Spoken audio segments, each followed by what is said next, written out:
Steve, it is so wonderful to have you with us tonight. We cannot thank you enough for taking time out of your schedule and blessing us with your presence this evening. And I really would like to start off with having you, if you would please, tell us a little bit about Life is Good Playmakers, a little bit about your mission and history, and the work that you do with engaging educators so that our attendees can get to know you a little bit better in your work. Well, thank you, Pam.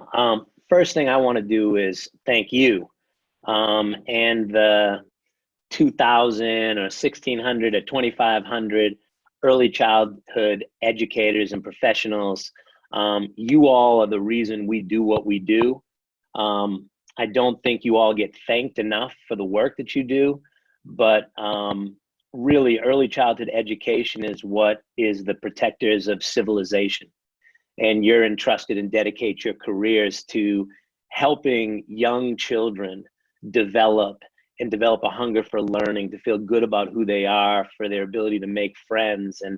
And that foundation is so important. So don't thank me for being here. I mean, you can if you want to, because you're very polite, I'm sure, Pam. But really, it's my honor, privilege, and pleasure to be here. That being said, you know, our organization, I'm sure some of you have heard of the Life is Good Company. It's you might know it as a clothing company with fun t-shirts. And we are the not-for-profit arm of the Life is Good Company. But what's interesting is the mission of both the for-profit and the not-for-profit is to spread the power of optimism in our ability to help teachers and care providers to spread the power of optimism to help kids heal from the impact of childhood trauma. And so really, when we look at our work, we're here to support care providers so that you can show up every day. You got one of the hardest jobs in the world. And in order to be great at it, you all are in what we like to call the life-changing relationship business.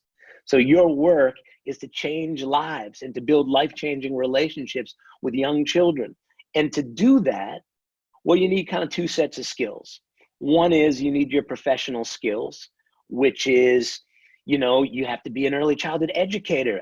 It's a difficult job. You got to understand numeracy and literacy and classroom management and all sorts of difficult things. I mean, children's brains develop more in the first, 5 years of life than they will in the next 95 years of life if they live to be 100.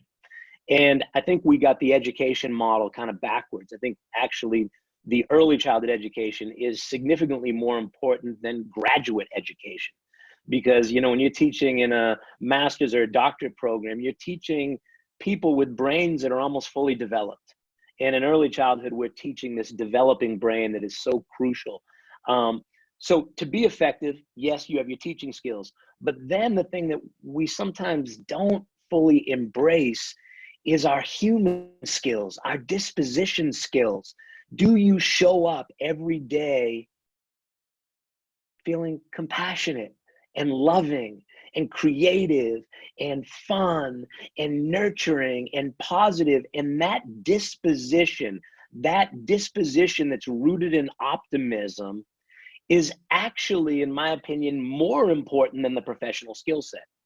So in order to be exceptional in the life-changing relationship business, you need these two skill sets, your professional skill set and to show up with your most optimistic disposition. And that is our work, to support the frontline men and women so that they can bring that optimal disposition to their work every day and to create optimal environments for children to heal, learn, and to grow. Is that enough, Pam? I mean, I'm happy to say more, but no, I love that. And I love the term, I had to write it down, life-changing relationship business. But you said something that really hit to my heart. And I wonder if you could talk a little bit more. I heard you say, you mentioned optimism as being the disposition of an educator. And that really made my ears perk up. Can you give us a little bit more about your philosophy and feelings on that? Sure. Well, I have a unique, I think we have a unique definition of optimism that I'd like to share, because I think it's a really strong one. That optimism is our capacity to see the goodness in ourselves, in others, and in the world around us. Not only to see that goodness, but to be able to focus on it and to be able to feel it. Now, when we think about that as an educator, what's more important than showing up, feeling worthy yourself? Showing up that we have, we're not perfect. Lord knows I'm the furthest thing from perfect. But I know and I can see my inherent goodness. So that allows me to have the confidence to come up in front of you all and to share, what I can. As an educator, we can't do anything unless we can see our inherent goodness and value.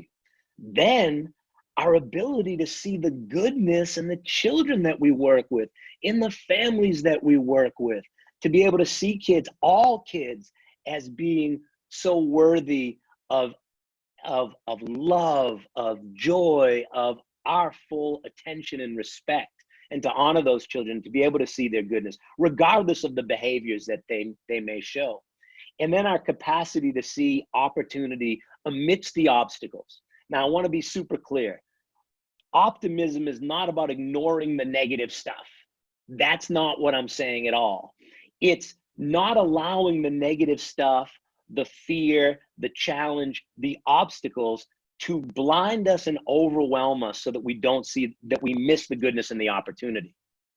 For example, what we're all going through. It's not an easy time.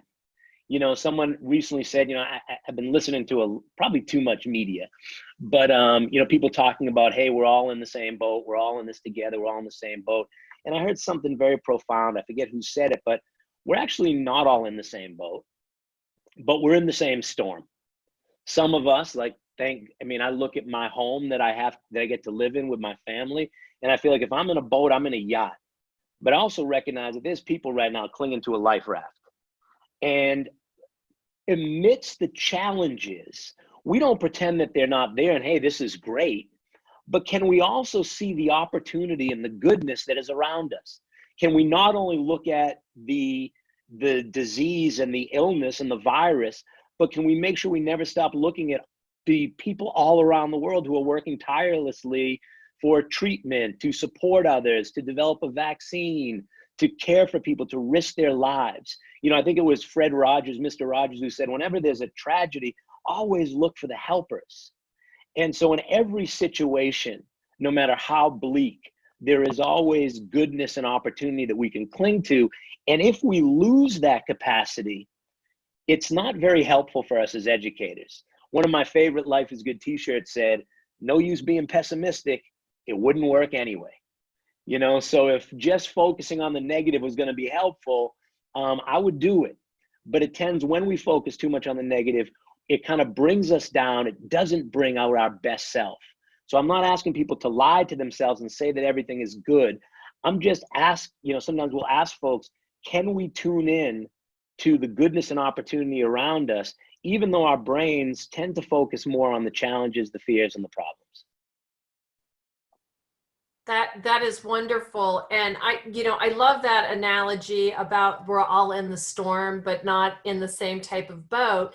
And, I love your quote too about Fred Rogers, because I really see early childhood professionals as the ultimate helpers and educators, because they're meeting multiple clients from children and helping them and the families in our community.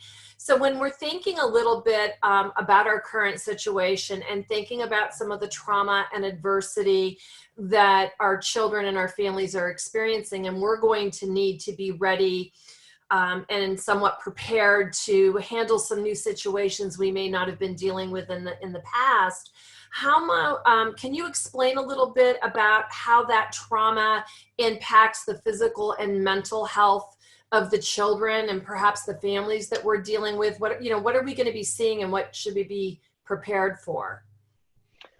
Well, it's a great question, Pam. And I'm a learner and I'm a learner all the time as well. And I hate to start by this, but I'm not sure, because I've never been through a situation like this.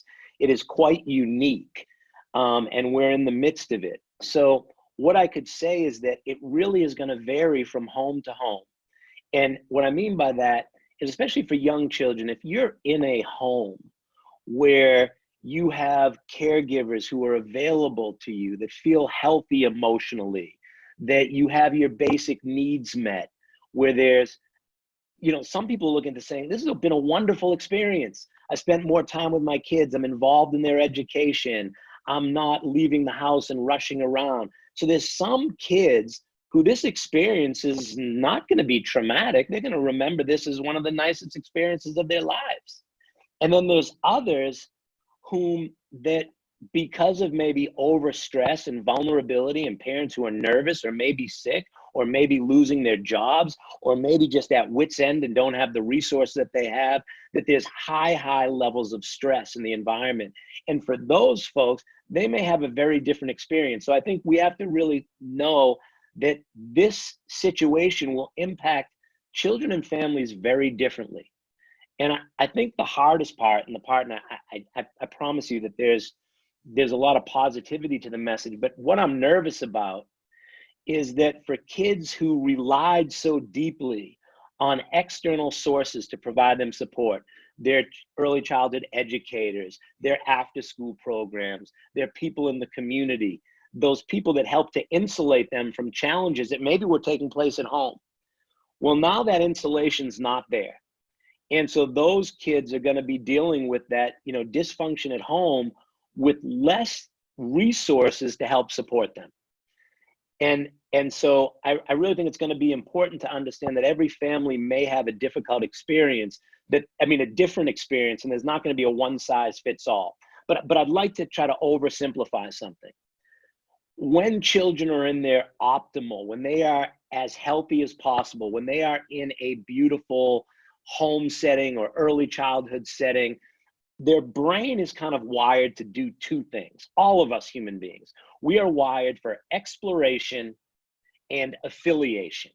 So we're wired to explore the world, to learn, to play, to make friends. And that is what helps our brain to develop, socially, emotionally, cognitively. Now, there's another part of our brain that is about preservation. That is that piece of brain that is around surviving. That is that fight and flight. And when kids are feeling cared for and supported and nurtured, that brain is kind of offline a little bit.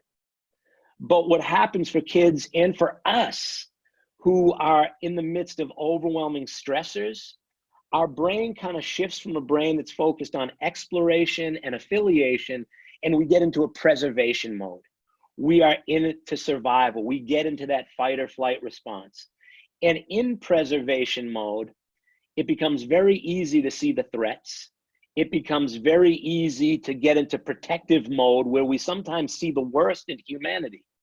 We are at our best when we affiliate with others and we can explore the world. And I think in some ways this has stopped us from being able to do that the way we normally do that. And it puts us into a mode where we're thinking about our own survival. Am I going to have a job when this is over? How am I going to pay my bills? Am I going to get sick? Are they going to find a vaccine? And that kind of pulls us into a place that it gets pretty difficult to be able to build healthy relationships and to feel good socially and emotionally. When I listen to you talk about preservation, and I love the way that you articulated that, I think to myself, and I wrote it down on my notes here, it sounds exhausting. It sounds like you're in a hypersensitive mode, just waiting for the sky to fall. What does that do to the body, I guess? Well, Nadine Burke-Harris, who I think many of you all are familiar with, who focus on ACEs, talks about, our body has that fight-flight mechanism to deal with threat. And so she uses an example: if you're in the forest and you see a bear, well, your heart starts to race, you get, blood flowing into your muscle groups, you realize that you're going to have to run, or, you're going to have to flee, or you're going to have to fight for survival. So your body gets in that fight or flight mode. And then if the bear crawls away or walks away, you calm down and you go back to being like homeostasis. Well, the challenge of chronic trauma is when the bear comes home every day, which is what Nadine says. What's difficult about this, if we're in this preservation mode and in this state of alarm for a long time, we get burnt out. It burns out our adrenaline. We may have trouble sleeping. We may have trouble concentrating and focusing because we weren't really wired optimally to have to deal with threat on a chronic level. And so it is exhausting. I mean, shoot, everyone, I'm sure everybody on this call right now has had days where they just feel like they can't take it anymore. We just get tired. And I would also say, I mean, a big piece, and we'll get to that, this is not just about the children we work with and the families that we work with. This is about us. We are all in this. There's no us and them. It's just us. And so the same stuff holds true for us.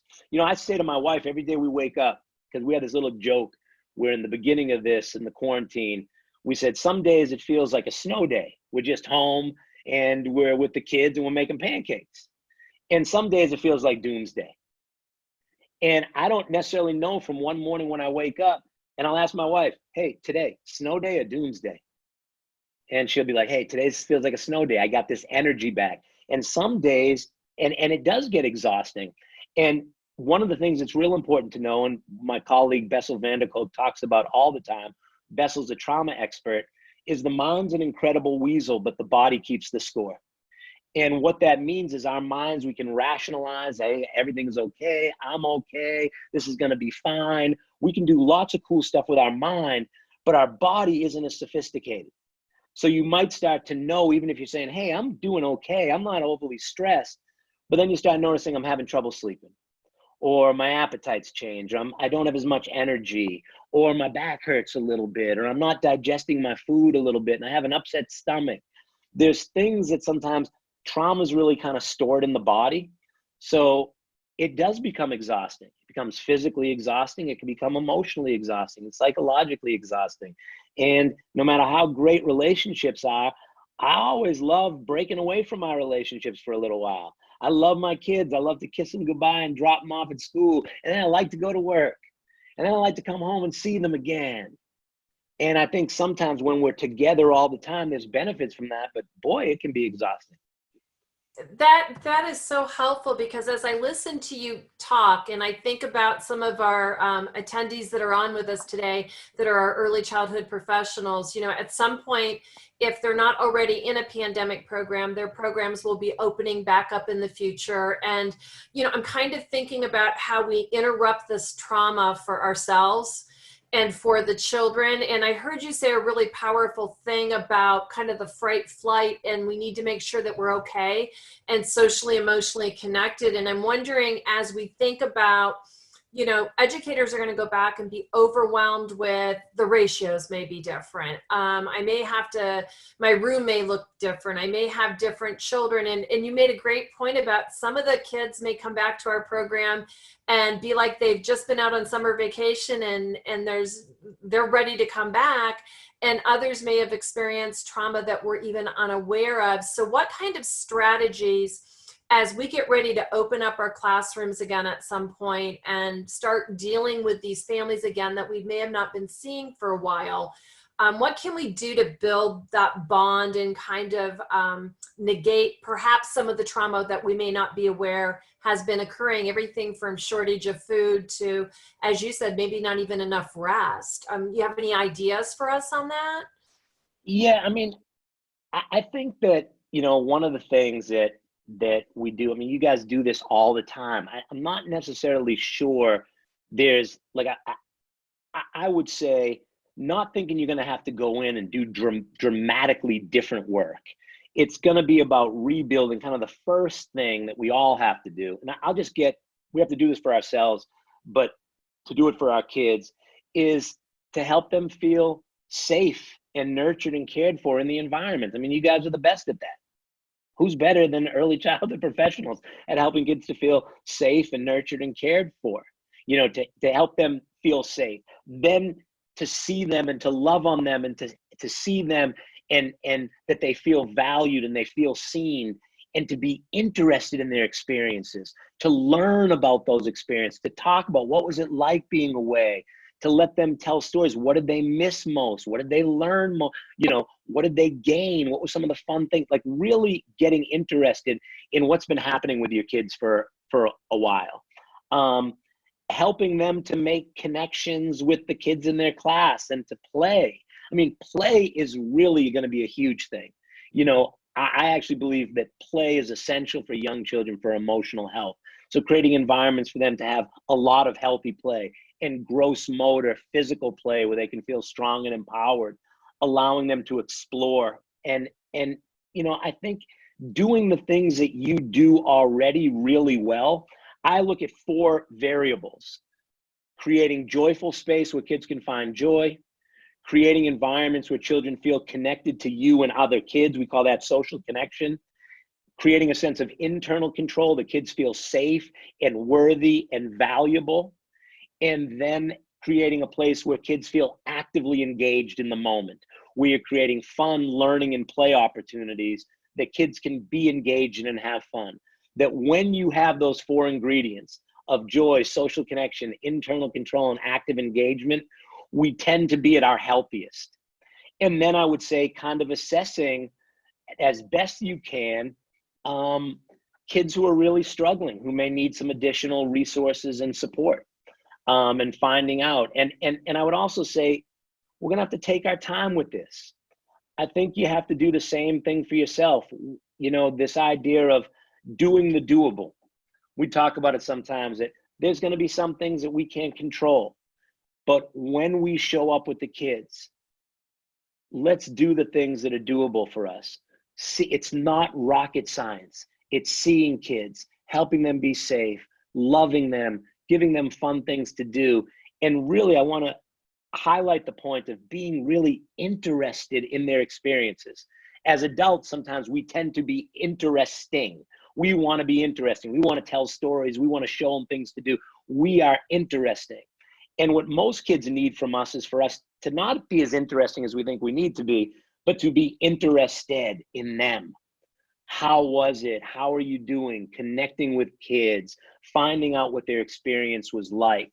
And so, you know, I don't think there's really a lot of new things that you have to do here. But just being sensitive and also making sure that you have a good self-care plan for you. Because what we know with kids is that, you know, a couple things, you know, I think it was, I forget the jazz saxophone player, Charlie Parker said, if you don't live it, it won't come out your horn. So if we want kids to feel a sense of joy and connection and engagement, and we have to feel those things. So I think it's really important that we do what we can as care providers. That the most important thing that we can do is, how do we show up in the most emotionally healthy and physically healthy space that we can be in. And that's not selfish. That's actually fundamental, because in the life-changing relationship business, we are the instrument.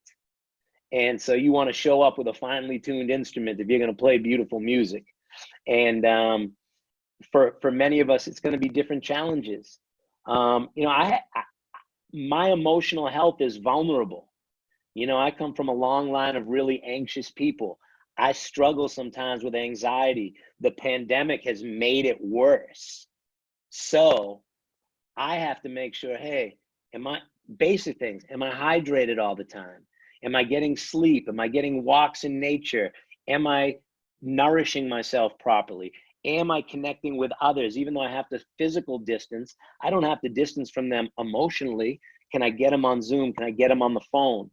So I wouldn't think like, hey, I got to come in here and I got to create this great trauma response. Because for some kids, they're not going to show up traumatized. And for the ones that do, some of them may need additional help outside of the work that you can do. But the best thing that you can do as an early childhood educator is the things you always do as an early childhood educator. Help kids to feel safe, loved, joyful, and inspired. There was someone in the chat box, and I'm just going to share Sherry's kind of comment because I think it fits into what you were saying. And she was saying here too that it's kind of interesting right now for some of the families that are home with children, including some of our attendees, because they were on such a fast pace before the pandemic of, you know, running to being at school and running to sporting events afterwards. And now the world has somewhat shifted. with our physical distancing. And, you know, she was going on to say that some children and parents are having a bit of a hard time slowing that pace down. It's making them a little anxious because it's an adjustment for the children and families. But, you know, what I heard you say, and if you could go over those 4 points again, I think they're so powerful, because I think it even works in the reverse, perhaps, right? The joyful point in your connections, because I think we get rather busy, that we forget sometimes the greatest gift we can give is to be present. Yeah. Can you speak to that a little bit? Sure. I mean, you know, I think that that's the one we talk about a lot, about active engagement, being present. And being present is complicated. It's not easy for a lot of people to do, especially people, you know, who are in kind of that preservation mode. So for folks that have had a lot of trauma, and I know there's lots of folks out here who've had lots of trauma because it's prevalent in our society, we tend to sometimes get stuck in the past, or we ruminate about the hard things that have happened in the past. And then we look to the future, and we kind of sometimes are anxious about what's going to happen in the future. And in that time of ruminating about the past and being afraid of the future, we miss the present moment.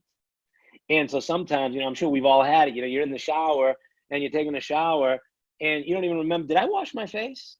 I was so lost in thought. I'm not even sure. I mean, luckily I don't have to shampoo very much, but there's a difference between being present and actually showing up for that shower.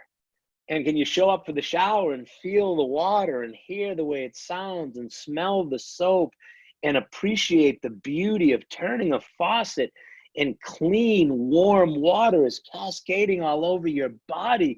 That's almost a miracle. There's some place in the world where that can't happen. And sometimes there's wonder and beauty in life, and we don't show up for it because we're kind of stuck in the past and looking to the future. And I think it's a little tricky because I know for me, I'm not exactly sure what the future looks like. And as we say, you know, humans, one of the hardest things that we go through is we have trouble sometimes dealing with uncertainty.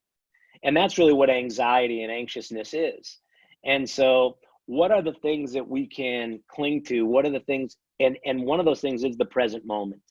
And so when we show up for kids and we're coloring or reading a story, can we really 100% show up to color and read and be fully present? One of my favorite Zen sayings is, when making rice, make rice. That's, do you show up and put that's mindfulness, putting your attention into the present moment on purpose. So I think it's a challenge to be present, and we need to be present. And as I mentioned before, I'm sure there's folks, and maybe you guys could tell me, I'm not looking at the chat, but some folks who are saying, I don't want to return back to normal. I don't want it to be like this. I don't want people getting sick and I can't go out of my house, but I got a taste of what it's like to be home more. I got a taste of what it's like to spend more time with my family. I got a taste of what it's like to not be running around but slowing my life down a little bit. And there's pieces of that I really like. So I think that, you know, I know for me, I don't want to go back to the way things were.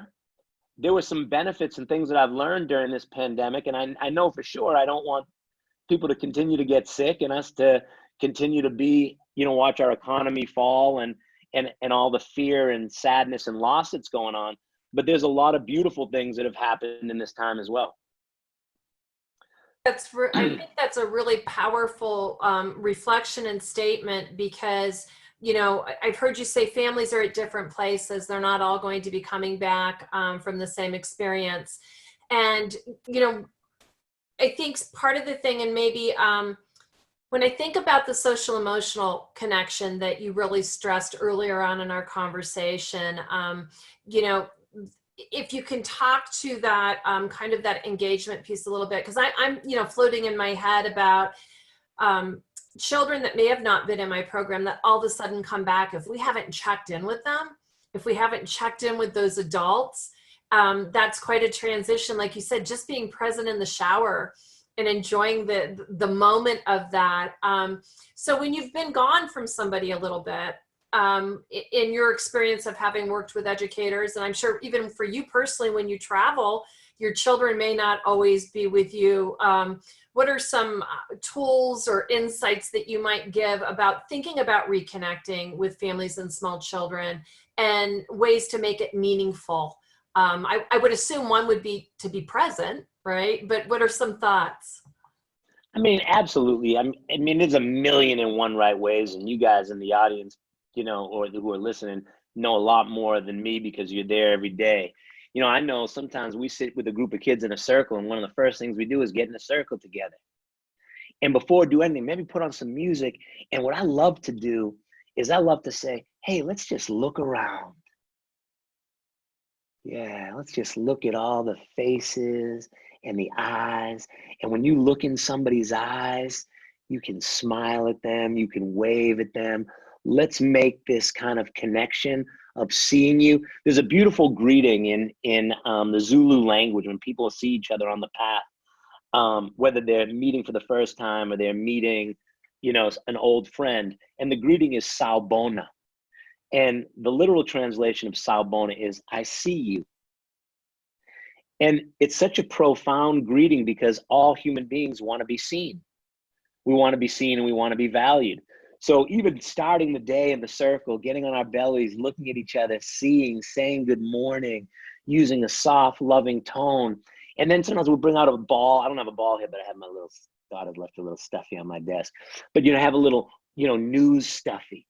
And look around the circle and say, does anyone have any news that they want to share?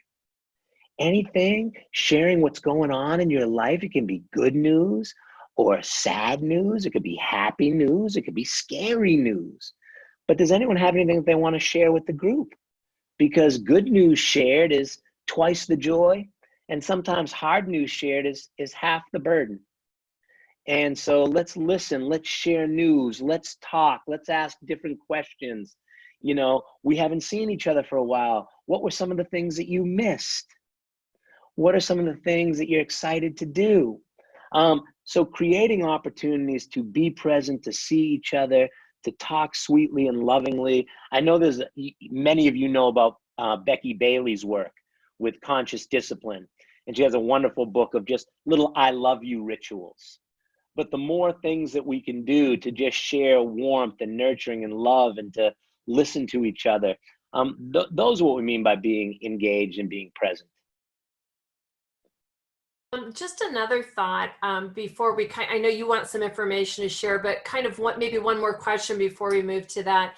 Sure. You made a great point about us as adults having to be optimistic and kind of taking care of ourselves, but checking in because, little people are watching us, families are watching us. So any thoughts or ideas about, if I'm trying to be really optimistic and I might have a colleague that's going back with me that, I tend to see the glass half full and maybe they're looking at it as half empty because they may not have gone through this pandemic in the same boat as I was in. Any suggestions to help me remain optimistic and hopefully maybe help my colleague into a better boat in the storm, perhaps? Any thoughts? So, sure. I mean, a couple little things. One is I don't call myself an optimist. I'm a practicing optimist. I think we're all we tend to say, hey, this person's an optimist, this person's a pessimist, this person sees it as half full, this person sees it as half empty. Some people are just grateful to have a glass. And some people, all they can see is the spots and the chips on the glass. But all of us are practicing optimists. And by practicing, meaning how do we continue to try to see and focus on goodness? And one of the things that we have to do is be very deliberate because we have a mind that human beings have a human negativity bias. We are much more in tune to the things that can hurt us and kill us and scare us. If one person gives you an insult and it's a really sharp insult and 100 people give you a compliment, you'll tend to remember the insult more. So part of what we have to do is take some time out and actually be able to focus on the things that we're fortunate to have. And taking a break to say, hey, you know what? I can't control my classroom right now and all those things, but hey, I'm grateful that I'm back at work. And, so one of those things is not put so much pressure on you, like I have to be optimistic. But when you find yourself getting into a little spiral of negativity, what do you need to do to kind of deliberately say, hey, let me just focus? For example, this person's driving me crazy. I got a parent that's driving me crazy. Oh my God, I can't believe it. They did this, and they did this. How do I shift and say, hey, let me stop looking at them through that lens. They're probably really nervous right now. They love their child. They're a human being just like me. They're struggling. Let me shift from this, from just focusing on the negative, and can I see a different perspective? And so, that's one thing that we have to kind of practice. It doesn't mean we're going to feel like that all the time. When you start going in and inevitably you start to feel negative and sad about certain things or feel frustrated, let yourself feel that. And then when you're over, say, okay, cool. Let me try to focus now on some of the resources that I have. And I would also say for your friends, don't try to tell anyone to be optimistic. People can't stand an optimist that's trying to push optimism on them when they feel pretty negative themselves. So I think the best thing that we can do is accept people for where they are and for us to model positivity. So if I have a colleague who's really upset, I don't want to say, cheer up. Hey, come on, look on the bright side. That gets annoying. I want to listen to them. I want to show up for them. I want to hear their pain. I want to validate it. And then I want to model positivity. I don't want to force people to move out of a space that they're not ready to move out of quite yet. So I think, with optimism, good vibes are contagious. And so if we practice being in tune, if we start showing up as our loving self, if we show up with positive energy, that energy is caught. And one of my favorite sayings that an early childhood educator taught me is, more is caught than taught. And, so we can't teach people to be optimistic necessarily, our colleagues, but they will catch it from how we model it. And one of the best things that we can do is be accepting and kind and loving of people, even if they're in a real negative spiral, because we've all been there. I love the positivity of that message. I love the visuals of that. And I think it reminds me of my colleague, Kimberly Tice, our executive director. She often says, sometimes we're on a roller coaster. And it's kind of that same analogy. You're going to have moments where you're low and moments where you're high. And if we can have more moments of sharing that optimism, then it's easier for others to catch. And I love that. Well, and Pam, I just want to say one other thing, and but those same 4 domains that I talked about kids needing, which was joy, social connection, internal control, and active engagement, those are the same things that we all need. So when we're struggling, I think it's cool to ask the question. We call it a Playmaker practice, but to say, hey, what do I need to do to bring some joy into my life? I got to make a joy plan because it's going to be important for me to have some joy. Social connection. Who are the people that love me, that value me, that I feel better about myself in the world when I'm with? And let me connect with them. For internal control, what do I need to do to feel strong and balanced? Am I getting out in nature? Am I getting some exercise? Am I eating well? Am I sleeping well? Am I nurturing my spiritual self? And then for that piece of active engagement, are we involved in life? Are we getting engaged in things that fill our cup and that inspire us? And so I think that sometimes we can get depleted. And so deliberately saying, hey, you know what? Nobody's joy is more important than my own because I can't spread what I don't have. Nobody's sense of social connection is more important than my own because I can't spread what I don't have. Having people feel safe and empowered and feel that they have value and a sense of self-worth. If you don't have that for yourself, you can't help somebody else find it. So I think there's a big message that we really got to care for ourselves, and we got to be gentle and loving with ourselves because it might take a little bit of time. And now might not be the time to make huge advances. Maybe we just need to kind of float a little bit and kind of take it one step at a time and not try to do too much too soon and get overwhelmed by these challenges because this is a marathon. It's not something we're just going to sprint through. That's great. And I know that when you and I talked the other day, you had some great visuals to kind of pull in. Yeah. If you could share that, because I think that'll help tie it together for us. I would love to. And I'm going to make sure I don't do it wrong. I'm going to click on here. I'm going to hit share. You see, are you seeing that good screen or the bad screen? I'm seeing most of it. If you can go full screen, if Okay, not, so let that's me okay. see. I'm going to go to, how about that? Can you see that? It's working. We can still see it. Seeing it right now? Hold on, let me try one more. How about now? Yes, that's good. Thank you. Okay, so this is a life is good graphic. And what it basically shows is this is kind of our optimism tree. And when you're rooted in optimism, the idea is that it allows you to connect with your social and emotional superpowers: compassion, authenticity, courage, and openness. And there's 10 of them there, and you can see them there. But what I like to talk about is like that optimism doesn't take root just anywhere. See, optimism doesn't grow in environments that are rich in despair or isolation or fear. And so if we look at this as soil, I like to call this, this soil right here, how do we turn soil into an oasis? And oasis is a made up word of combining two words, oasis and play. An oasis is your early childcare center. It is a space that is safe, loving, and joyful. So when we take this environment, what do we need to do to create an oasis? Well, we talked about it. It needs to be joyful. You put joy in the environment. You need to have an environment where people feel a sense of agency, where they have choice, what we call a sense of internal control. You put that in the environment. You put in a sense of active engagement, wonder, being here now, doing fun stuff like playing, reading, coloring, running. You're actively engaged. And then the last one there is social connection. Well, when you put those four ingredients in an environment where you show up or your kids show up and you feel connected to others, you feel engaged, you feel safe and empowered, and you feel joy, well, that environment turns into an oasis. And in that environment, optimism can take root. Because when you feel connected and joyful and empowered and engaged, you can see goodness in yourself and goodness in others and goodness in the world.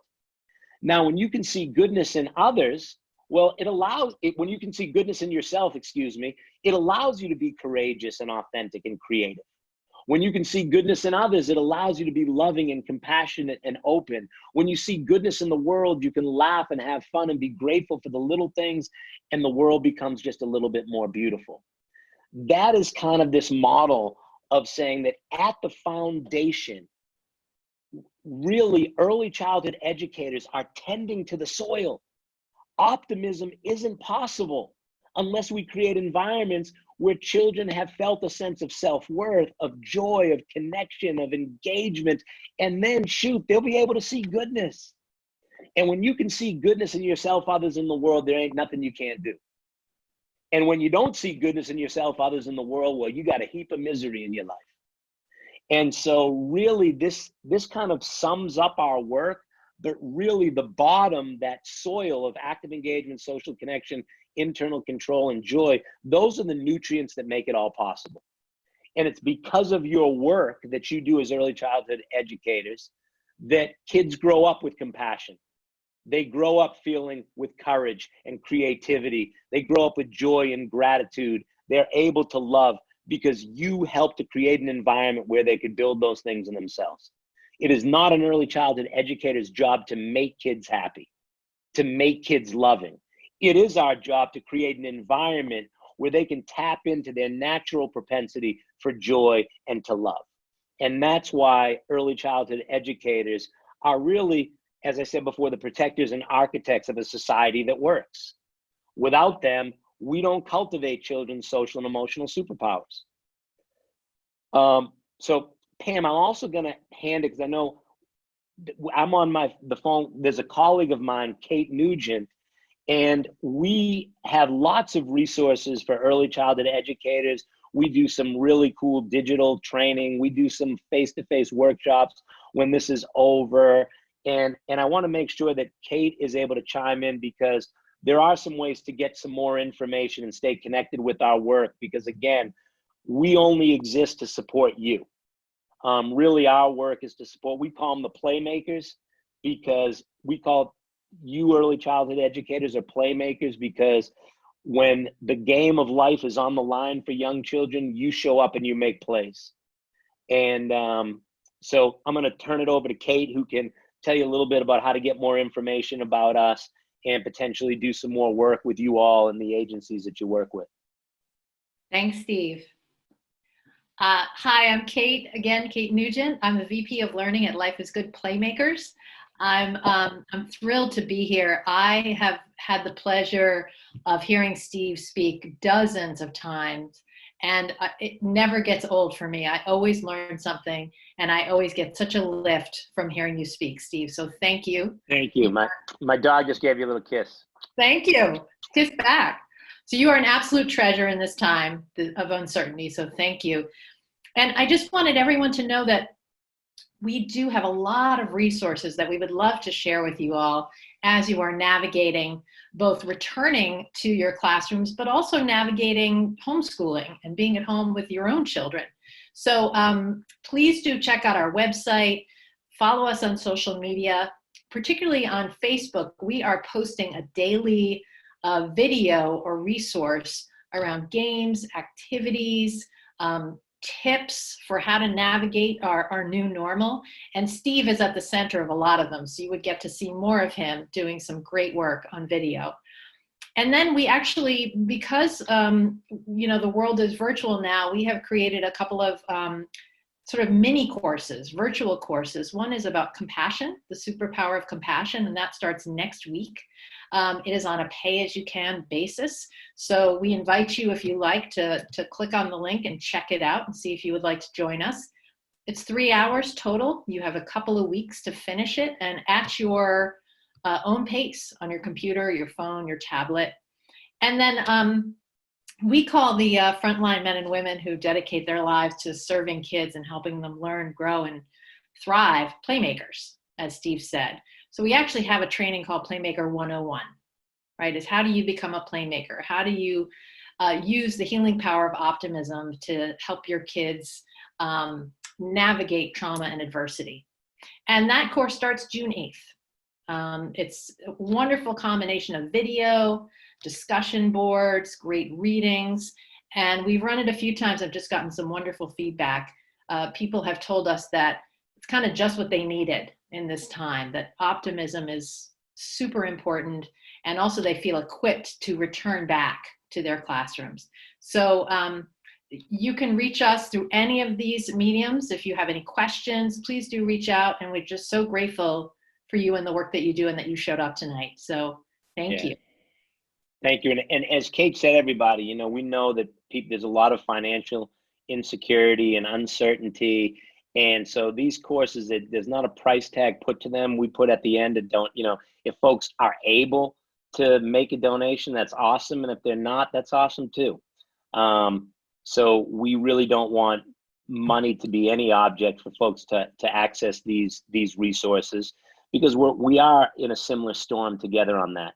I know many of you are worried about the futures of your childcare centers and your learning environments and paying mortgages and getting groceries, and how are we gonna, we even at us as a foundation, we didn't do events that we were supposed to do. We didn't do a lot of workshops that we're gonna do. So you look and you go, hey, how's cash flow?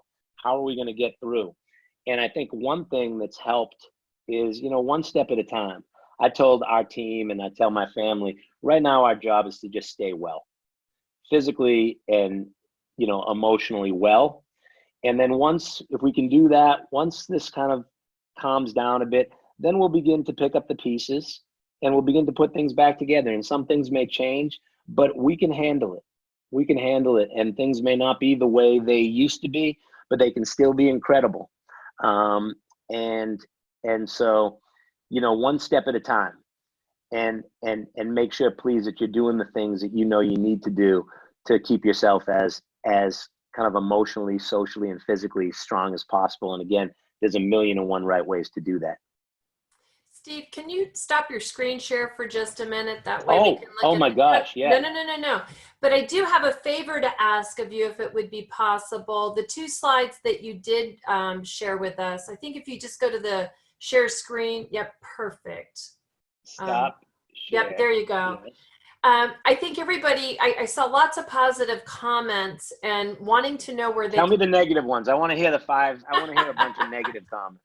Well, everybody really liked the graphic of the tree. They Okay, cool. was wondering if you could share a link to where we can have that, or if you could share the slide with Ohio AYC, or a place where they could access that, because I think it was helpful for a lot of them to see that visual. Cool. I'll be happy to. I know Kate has a slide set. Maybe it would Pam with if Kate sends you the slide set, can you then share it and post it? Oh, absolutely. We'll put it on We our can get that. Facebook.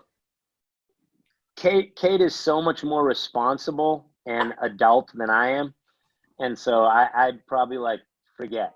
But Kate will never forget. That is, I will definitely say that is true. I also saw Chris say in the chat that the slides and the recording will be uploaded to the AEYC website. So, but please reach out to us if there's anything else you need. Because a lot of people were very interested in what you were saying about the classes, and we're kind of putting, how do we sign up? So if they go to your Facebook page or your website, they can sign up for the classes there.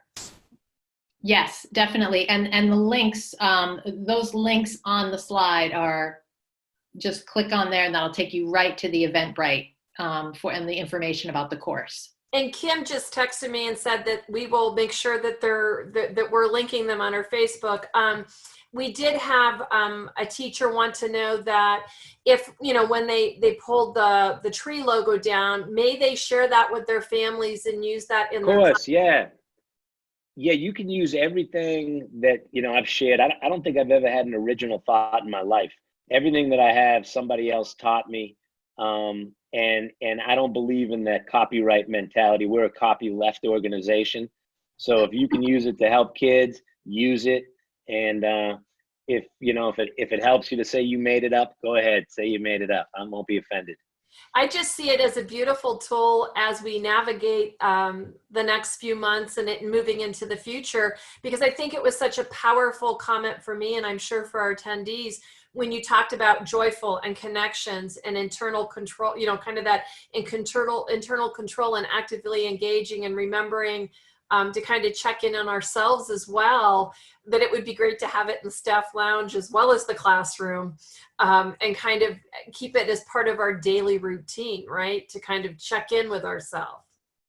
Yeah, and be gentle with yourself. I mean, like, that's what I'm saying. Like, sometimes I look at myself and I always say to folks, if I had a documentary filmmaker watching me parent these last 8 weeks, they could use all the footage to make 2 films. One film would show Steve Gross, the greatest dad in the world. And another thing would show Steve Gross, what a lousy dad. We aren't always at our best. We're humans. And I think that the key about being an optimist is when you notice yourself slipping, and you notice coming up to a place of a lot of negativity, that you can catch yourself and go, whoa, hold on. Let me recalibrate and let me regroup. And then let me go to bed. Let me wake up in the morning. Let me bring the kids onto my lap and say, hey, you know what? Yesterday, Dad was frustrated, and I apologize if I was too easily frustrated with you guys. And let's make today a great day, because I love you guys so much. And then so I think this idea that nobody can be an optimist 24/7, 365. You just gotta know that when we find ourselves slipping, let's get back on track. Well, and what I heard you say in that, it's okay to role model for our children that we're human. And if we give ourselves leeway to model to them, then when they have a difficult day, they have permission to ask, it was a rough day today, tomorrow will be better. Absolutely. Absolutely. So I just want to, I'm going to ask a few more questions if you will stay on with us. We're almost at 8:30, but I do want to give permission to our attendees. I have one more announcement to make to them. Just a reminder that for our attendees that were on tonight, you are going to be receiving a survey from us at some point in time this evening when Chris gets it out. We really would ask if you would take the few seconds to fill that out for us. It's very helpful for us in making plans for the future and knowing how the webinar fit your needs this evening. And the credit is going to take a little bit of time. So give us, we have up to 30 days. We had almost 2,000 people on the call, and it will take us a little bit to get that turned around. So if you can be patient with us. But if there are attendees that need to leave, we understand that. But I do have a few questions that have come through Sure. on my text, if you don't mind. And I'm getting there. Sorry, it jumped on me. There was a question about somebody wanting to know, do you have any kind of tools or techniques on how to work? They want to know how to work on their own internal compass a little bit, and kind of build a stronger compass, so that they can find true north, if I might add that to it. You know, how they can build a compass within so that they're kind of coming back to center. Do you have any thoughts? I mean, again, there's a lot of different things. I mean, what I can say is, I'll share a couple. I mean, I think sometimes it can be very helpful depending on, let's say you're looking for a true north, and maybe you're more lost than you want to be. And sometimes I think sometimes we need a navigator to help us. And I'm one who's a big supporter of making sure that we have the professional support that we need. So I've had plenty of counseling myself, especially when I'm navigating difficult times, and knowing that you have somebody, whether it's a primary care physician or your own kind of counselor, a therapist, or spiritual leader, where we can't always find true north by ourselves.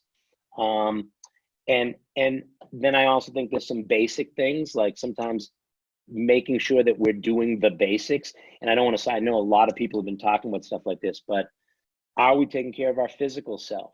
What are we putting into our bodies? Are we nourishing with healthy food? Are we staying hydrated? Are we getting out and exercising? Are we getting sleep? Are we connecting? Those kind of very basic things that really help to keep our bodies strong. And then I think that folks try. I love kind of being able to tap into our own sense of creativity, continue to learn, taking courses and webinars and presentations, writing, being with family and having fun. So, I mean, there's a lot of different people need different things to recalibrate. And I know for me, one of the things that I do is 3 or 4 days a week, I leave, my family says I can leave for 2 hours, and I hike. And I climb a mountain, I climb a hill. It's not a mountain, but it sounds better to say I climb a mountain than I climb a hill. But I spend time in nature with my dog, and sometimes I want to play music and I want to create. I think, doing those things. So my main thing is with the true north thing is sometimes we can do it alone, and sometimes we just need a little bit of extra help. It kind of depends on, how off course we feel we are. I have a fun question now to kind of wrap out our evening. Someone is really curious about the green, what appears to be a pillow on your bookshelf. And they're wanting to know if it's a manual. So if you could explain. All right. So that's cool. So this is a meditation cushion. And I'd like to say that I'm meditating a lot, but I think about meditating almost every day, but I've only done it a couple of times. And so again, like I'm always been attracted to kind of Eastern spirituality, Buddhism. And so, I kind of have my little meditation bell. I even have up there a little singing bowl that allows me to get into a space. So that is a meditation cushion that I probably need to use more often than I do, but I like the way it looks. So I throw it up there to make it look like I'm a spiritually enlightened human being. Well, thank you. One thing I heard you say at the end that I found really powerful, because I've always kind of called in my own mind early childhood as the foundational rock. But I really like your analogy much better about we really are the soil. Because what we are doing is we're preparing the soil so that when the seed's planted, it can develop strong roots. So, with that in mind, any last words of encouragement to our attendees that are on tonight as we're thinking about moving forward in the storm? I heard you say about taking care of ourselves too, but ending thoughts for us as we move into this evening and then tomorrow morning. A nugget of wisdom that we can take with us. A nugget of wisdom. Sure. I got a nugget of wisdom. And, I think one of the biggest things is that we can't do this work alone. You know, human beings, we're tribal, and we belong to this big tribe, and early childhood education is this big community, and we're part of this big tribe. And so we always talk about, like, at the end of a retreat, sometimes we'll all hold hands. And we have a team in Haiti that would say, you know, take your right hand and put your palm up like this. And so you do that. That's your receiving hand. And when you're part of a community, you know that you have to be open to receiving support, guidance, wisdom, inspiration from that community. And then you take your left hand, you put your palm down, that's your giving hand. Now, if you're going to be part of this community, you got to give support, wisdom, nurturing, inspiration. And then you connect hands, and everyone is giving and receiving. See, that is reciprocity. That is the balance of life. So if we're in a position, whether in our home and in our work, we're always giving, and we're not receiving from others or from the universe, we will become depleted. Simple as that. It's just a law of nature. If you give and you don't receive, you become depleted. On the other hand, if we're always receiving and we're not giving, well, we become weighted down with burden. And so I think that we have to remember, we do have a tribe. We're not alone. We can't do this work alone. It takes a lot of people coming together, and that making sure that you're receiving from others and that you're giving from others, and you got the right balance. And if all you're doing is giving, got to make sure you're getting that battery recharged. You know, I mentioned it before. Do I have one more minute? Oh, sure. Yes. You know, I just think that this piece of really remembering that my dad would tell this great story. I'm going to share it with you. But this little precocious little boy who was bothering his dad, asking him a million questions. And the father was like, I got to get this kid off my back. So he grabbed a magazine that was there. There was a picture of the world in the magazine, like a big map, an atlas of the world. And he ripped it up into about 100 pieces, put it in a bag, and told the little boy to put it together. Well, the little boy comes back about 5 minutes later and says, I'm done. And the father's thinking, this kid can't even read. How is he putting this map together of the world? And the little boy came back, and the map was put together perfectly, and it was taped together. And the father asked him, son, this is a miracle. How'd you do it? And the little boy said, Dad, you know, at the back of the page that you ripped out was a picture of a child. I put the child together, and the rest of the world fell into place. That's the work that you do. And, you know, I'm upset that I had to tell you that story, because I would have loved to tell you if I got to be at your conference live. That will be my closer anyway. So I'm going to say it again, because I just love it, because that's what you guys do. You help to put the pieces back together. And sometimes pieces are missing. Sometimes you maybe don't have access to all the pieces, but we put the pieces together the best that we can. And if we do that with our youngest, most vulnerable kids, well, the rest of the world falls into place beautifully. And how we treat our youngest children will impact how far we evolve as a society. And so I'm always just over the moon grateful when I get to talk to early childhood educators. You all are my favorite people in the world. You helped me to raise my children. And I'm so grateful that I get to play a little role, and the Playmakers get to play a little role in supporting the frontline men and women who dedicate their lives to building life-changing relationships with kids. So thank you so much. Thank you for being part of our tribe and joining us tonight. And you Always. are always welcome in the Ohio AEYC tribe. We will always have our arms open for you and appreciate all that you do. And thank you for the resources. And I know you will be with us again soon. So thank you for your insight and your help tonight. Greatly, greatly appreciate it. Thank you. And thanks for all the educators out there who do so much to help other people. Thank you. Thank you. Have a wonderful night, everybody. And we're so grateful for you. Thank you. Good night, everyone.